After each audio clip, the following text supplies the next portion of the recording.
Fala pessoal do Canaltech, tudo bem com vocês? A gente sabe que a Samsung já anunciou alguns celulares da linha Galaxy S ao longo dos últimos anos, se a gente for calcular bem aí uns 12, 13 anos mais ou menos. Alguns de vocês talvez nem eram nascidos nessa época, ou eram bem pequenos, ou nem acompanhavam lançamentos de tecnologia. Mas enfim, agora eu vou falar para vocês a respeito de alguns modelos que se destacaram ao longo desse tempo e de algumas características que fizeram com que eles tivessem esses destaques. Então, se liga só. O Galaxy S foi a primeira geração, aquela que veio um hype absurdo em relação a smartphones de fato da Samsung que tenham aquela qualidade geral de um topo de linha. Esse modelo foi lançado para competir com os celulares da HTC. Bom, muita gente não sabe, mas na época a HTC era uma fabricante de celular que tinha certo destaque no mercado. Alguém usa HTC hoje em dia? Pois é. Como o tempo muda, né? E o principal diferencial é que a Samsung, desde a primeira geração, já lançava celulares com tela Super AMOLED. Pois é, não parece, mas no início da década passada, a Samsung já tinha celulares com tela Super AMOLED, coisa que muita fabricante não tinha na época, porque utilizava LCD ou TFT, e até hoje temos algumas fabricantes que utilizam esse tipo de painel nos seus celulares, enquanto a Samsung já estava lá no Super AMOLED, que vem sendo utilizado com maior popularidade hoje em dia. Outra curiosidade interessante é que aqui no Brasil a gente teve acesso à opção com TV digital. E isso quer dizer que além de você ter um celular topo de linha, você ainda tinha uma opção de entretenimento. Afinal, na época, você ter acesso a redes sociais e até mesmo a uma internet que te proporcionasse assistir vídeos em alguma plataforma de vídeos da época, porque o YouTube estava meio que começando, era bem difícil, então ter uma TV digital acabava sendo a única forma de você se entreter quando estava ali no busão e em qualquer outro ambiente, onde até mesmo o sinal de internet não pegava direito. Até porque a internet móvel na época não era das melhores, diga-se de passagem. Bom, calculando bem, era melhor ter a TV digital mesmo, porque tentar ver alguma coisa pela internet móvel não era tão prazeroso assim. Outro destaque da linha S veio na linha Galaxy S5. Sim, o S5 foi um aparelho que me chamou muita atenção na época. E por quê? Ele foi o primeiro modelo a ter leitor de batimentos cardíacos. Tá, a gente sabe que isso não é um substituto médico, mas é ali um diagnósticozinho de dia a dia para você ter uma estimativa. Aí depois você vai no médico, pelo amor de Deus. Isso não substitui um cardiologista, mas era ali uma opção bem interessante que você tinha em mãos para você saber como que estava o seu nível de estresse e tudo mais diretamente no seu celular. E esse sensor continuou sendo utilizado por bastante tempo pela Samsung nos seus smartphones. E outra opção interessante é que ele ganhou a alternativa de filmagens em 4K a 30 fps. Isso quer dizer que lá em 2014 tinha celular que filmava em 4K.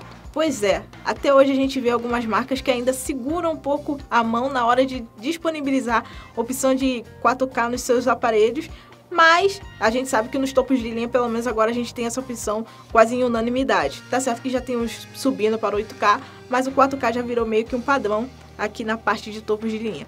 E o interessante é que nessa época, a Samsung também lançou o S5 Mini, que era uma alternativa com alguns cortes de custo para fazer com que o celular intermediário premium tivesse um atrativo maior para o público. E assim, mesmo que ele tenha filmagem em 4K na versão S5 normal, no S5 Mini era só Full HD, mas todos os recursos que eram disponibilizados como diferencial na linha Galaxy S5 foram disponibilizados também no S5 Mini, como é o caso do leitor de batimentos cardíacos. E pulando algumas gerações, temos o Galaxy S7 Edge. Assim como o nome diz, o celular meio que tinha uma pontezinha onde você tinha mais amplitude de tela para você aproveitar melhor o seu display do aparelho. Com isso, você tinha um pouco menos de bordas em relação aos aparelhos que eram vendidos na época, incluindo os modelos da Samsung, e com isso você conseguia aproveitar melhor a visibilidade em conteúdos e até mesmo para jogar. É claro que além desse diferencial, você teve acesso ao Always On Display. O que quer dizer? Você conseguia ver algumas opções básicas do dia a dia diretamente na tela sem precisar ficar mexendo no celular o tempo todo. Era possível você ver a hora, ver algumas notificações e também o calendário. Tá certo que hoje em dia muita gente considera o Always On Display como um recurso comedor de bateria, mas naquela época ele mantinha a mesma autonomia do celular, então você conseguia ter aí essa alternativa para você não precisar ficar o tempo todo ligando a tela do aparelho, onde você precisasse colocar várias coisas ao mesmo tempo ali na sua vista, e isso até atrapalhasse um pouco a sua concentração caso você estivesse num ambiente de trabalho. Só tendo ali o Always On Display, você olhava, via a hora e voltava a trabalhar de boa. Já no Galaxy S8, a gente viu uma nova forma de biometria, que era o leitor de íris, que basicamente era um sensor que fazia a leitura dos seus olhos para desbloquear o aparelho. Tá, calma, eu sei que isso não começou no S8. Na verdade, a Samsung lançou essa alternativa de biometria lá no Galaxy Note 7. Só que a gente sabe o que aconteceu com o Note 7, né? Explodiu, sumiu, então o que conta é o que deu certo, que não foi no caso na linha Galaxy S8. Inclusive, durante bastante tempo, o Galaxy S8 Plus foi o meu aparelho pessoal. Então, com isso, eu tinha essa opção de biometria para utilizar durante o período pandêmico. Venhamos e convenhamos, você estar utilizando máscara e conseguir desbloquear o seu aparelho pelo leitor de íris era muito mais fácil. Afinal, tem fabricante que está disponibilizando agora uma atualização para você conseguir fazer a leitura aí do seu rosto com a máscara, sendo que em alguns locais a máscara já está começando a se tornar algo alternativo, pelo menos nesse momento que a pandemia está melhorando. Enfim, é a vida, né? Apesar de ter essas vantagens e de, na minha opinião, ser uma das melhores inovações de biometria que a Samsung já lançou, eles decidiram não continuar disponibilizando os modelos futuros. Isso fez com que muita gente que tinha o Galaxy S8 acabasse não encontrando essa alternativa nos posteriores e acabando ficar ali um pouquinho carente dessa opção adicional. Apesar dessas vantagens e inovações que o Galaxy S8 tinha, infelizmente, ele também tinha uma desvantagem que era o leitor de digitais. Por isso que eu preferia o leitor de íris, inclusive. Porque ele era bem do lado da câmera. Isso fazia com que muitas vezes, na hora de desbloquear o celular, você acertasse o dedo, na verdade, na lente, ao invés de acertar no sensor. Então, atrapalhava bastante a experiência de uso. Outra novidade que foi lançada também no Galaxy S8 foi a Bixby.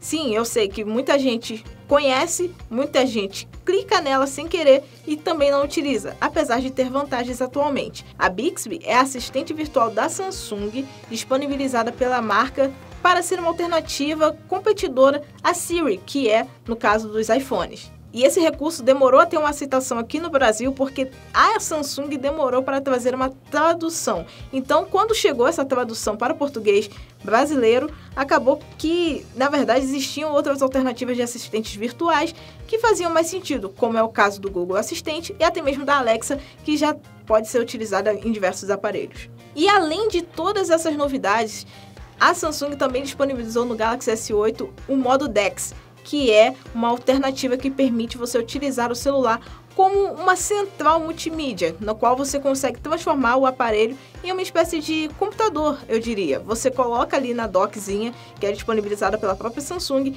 e conecta tanto no monitor como na sua televisão e consegue fazer o controle de uma maneira diferenciada do seu aparelho. E isso também se torna uma vantagem porque aumenta ainda mais o custo-benefício do topo de linha.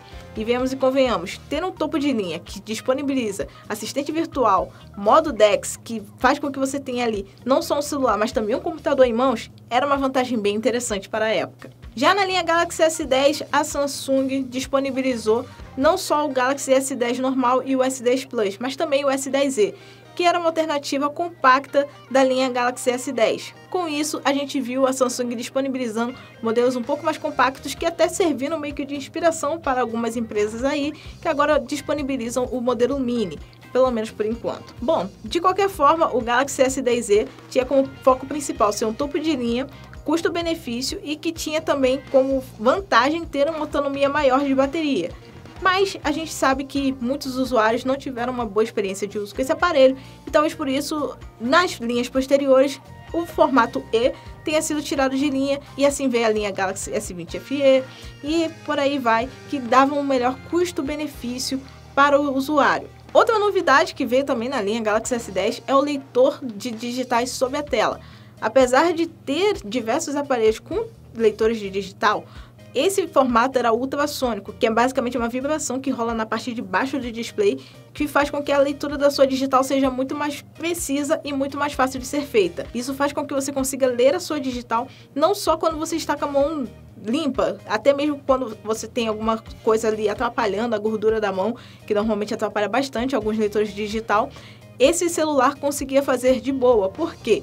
Conforme fazia essa vibração, ele conseguia detectar as dobradurazinhas da sua digital facilmente e fazer o desbloqueio da tela. Então era uma alternativa bem interessante que vem se mantendo até hoje nos celulares da Samsung. Além disso, a Samsung também fez com que os usuários tivessem acesso a um novo tipo de painel.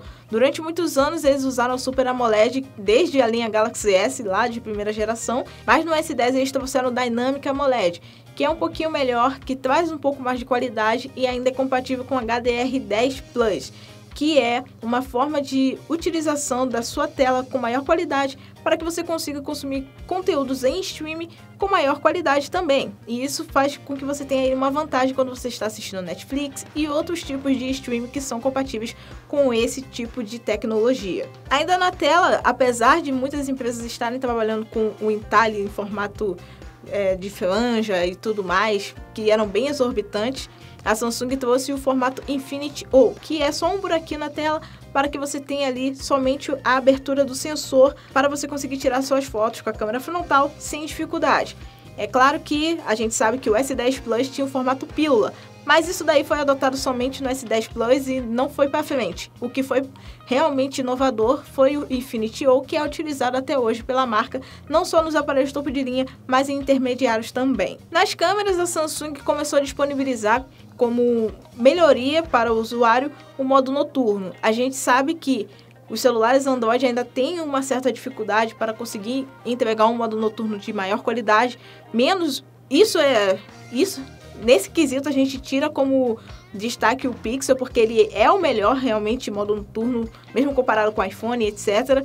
Mas em relação aos celulares mais topo de linha, que são de outras fabricantes, eles ainda estão ali melhorando o modo noturno naquela geração, e a gente viu que dava para fazer com que o celular tivesse uma qualidade de fotos noturnas melhor em ambientes tanto com pouca iluminação quanto completamente breu. Então a gente vê que a Samsung conseguiu melhorar isso ao longo dos anos, mas que a implementação lá no Galaxy S10 fez com que isso chegasse ao ponto que está atualmente. E outro diferencial que chegou no Galaxy S10 foi o Wireless Power Share, que basicamente é utilizar o seu celular como uma power bank wireless ou como uma dock wireless, porque você consegue ali ter uma opção de colocar o seu celular ou até mesmo um outro dispositivo que seja compatível com carregamento sem fio no aparelho S10 para carregar. E isso fazia com que você, caso tivesse ali um Galaxy Buds, no caso fone de ouvido, ou até mesmo fone de ouvido de outras marcas que fosse compatível com esse tipo de carregamento, colocava ali no S10, dava uma carguinha e conseguia continuar utilizando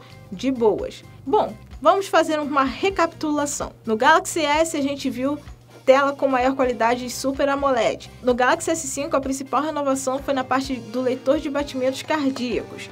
Já no S7 Edge, a gente viu uma tela com maior aproveitamento frontal e menos bordas. No Galaxy S8, a gente viu o leitor de íris, a chegada da Bixby e também do modo DeX. E já no Galaxy S10, a gente viu algumas alterações no tipo de display e também na forma como o entalhe ou notch era utilizado pelo celular na época, e isso fez com que a gente tivesse aí bastante melhorias que são utilizadas até atualmente. Bom, pessoal, espero que vocês tenham gostado desse pequeno resumo dos destaques dos celulares da Samsung, da linha Galaxy S. Eu sei que existem destaques na linha Galaxy Note e de outras marcas também. Deixem aí nos comentários se vocês quiserem ver vídeos como esse de outras fabricantes e até mesmo de outras linhas de aparelhos da Samsung. Deixe seu like, compartilhe com a galera se ainda não é inscrito, já ative as notificações e já sabe, né? Se quiser encontrar os celulares da linha Galaxy S, pelo menos os mais recentes, só acessar canaltechofertas.com.br, que o link tá aí na descrição. É isso aí, pessoal, e até o nosso próximo vídeo. Tchau, tchau!